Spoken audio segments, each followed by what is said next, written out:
আসসালামু আলাইকুম রহমতুল্লাহ।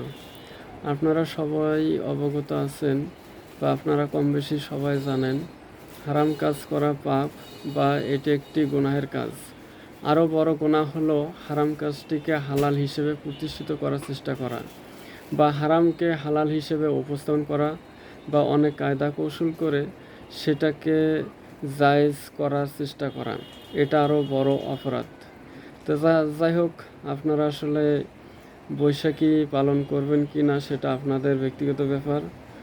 আমরা আপনার বৈশাখী পালন করাকে একেবারে আমার সেই সামর্থ্য নেই, সাধ্য নেই যে আপনার বৈশাখী পালন করাটাকে আমি বাধা হিসেবে হয়ে দাঁড়াতে পারবো।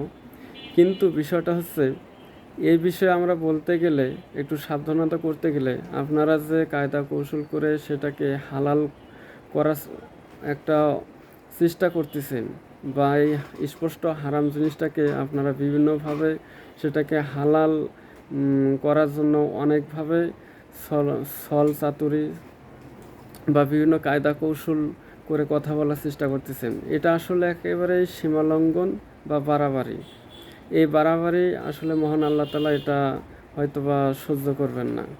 অতএব আপনারা সীমালঙ্ঘন করবেন না, বা এটা অতি বাড়াবাড়ি হয়ে যাচ্ছে, এটা আমার মনে হয় আপনাদের সতর্ক হওয়া উচিত। আরেকটা বিষয় হচ্ছে, হয়তোবা আমি ইউটিউবে আসলে মাঝে মধ্যে আপনাদের সামনে এখন থেকে বা পরবর্তীতে হয়তোবা 5টা বিষয় নিয়ে আপনাদের মাঝে মধ্যে আসতে পারি। সেটা হচ্ছে, 1 নম্বর হচ্ছে রাজনৈতিক বিশ্লেষণ, 2 নম্বর হচ্ছে ধর্মীয় আলোচনা, 3 নম্বর হচ্ছে দেশ ও বিদেশি খবরাখবর ও সেই খবরের বিশ্লেষণ নিয়ে, 4 নম্বর হচ্ছে খেলাফত বনাম প্রচলিত ইসলামী রাজনীতি বিষয়ে, 5 নম্বর হচ্ছে 24-এর প্রকৃত ইতিহাস বা 24-এর প্রকৃত আন্দোলনের ইতিহাস বা বিপ্লবের ঘটনাবলীগুলো তুলে ধরার জন্য হয়তোবা আপনাদের মধ্যে মাঝে মধ্যে আমি আসতে পারি। এই আর কি। আসসালামু আলাইকুম রহমতুল্লাহ।